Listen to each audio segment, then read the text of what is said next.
अस्सलाम वालेकुम, मैं हूं साजिद और आप देख रहे हैं आपका अपना यूट्यूब चैनल साजिद सोबी। जैसा कि आपको पता है कि मैं काज, ओवरलॉक, पीको, कढ़ाई सिलाई और इनकी मशीनों के मतलब वीडियो अपलोड करता रहता हूं। तो ये आपके सामने 747 ओवरलॉक वाली मशीन है जी। इसके साथ बहुत सारी पीको हो जाती है जी, जैसा कि बेबी पीको हो, चाइना पीको हो, चिड़िया पीको, चुड़ैल पीको, कुमकुम पीको, सितारी वाली पीको, फूल पत्ती पीको, बहुत सारी पीको आप इस मशीन के साथ कर सकते हैं। तो इस मशीन को आज मैंने किया हुआ है सेटिंग जी चिड़िया पीको के ऊपर, और पल्लू रिंग की मैं बहुत सारी वीडियो बना चुका हूं। और आज ये वाला जो गोटी वाला रिंग होता है इसके ऊपर पल्लू, इनके साथ पल्लू पीको करूंगा जी।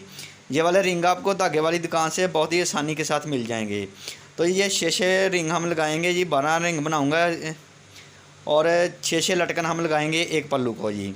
तो ये पीको का सबसे आसान डिज़ाइन है, लटकन वाली पीको का सबसे आसान डिज़ाइन है जी, और बनाना बहुत ही आसान है। मशीन की सेटिंग आपने चिड़िया पीको की सेटिंग जैसे करते हैं इस तरह से कर लेनी है जी।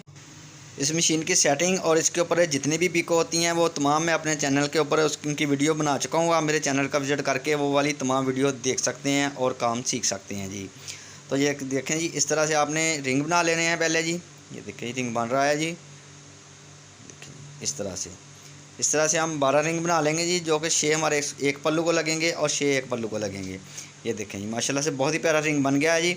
इसी तरह से मैं तमाम रिंग बना के आपको फिर ये अटैच करने का तरीका भी बताऊंगा कि आपने इसको दुपट्टे के साथ अटैच कैसे करना है। तो अभी देखते हैं जी ये रिंग कैसे बनते हैं जी। तब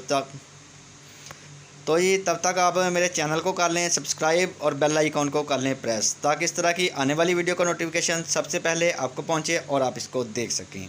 शुक्रिया।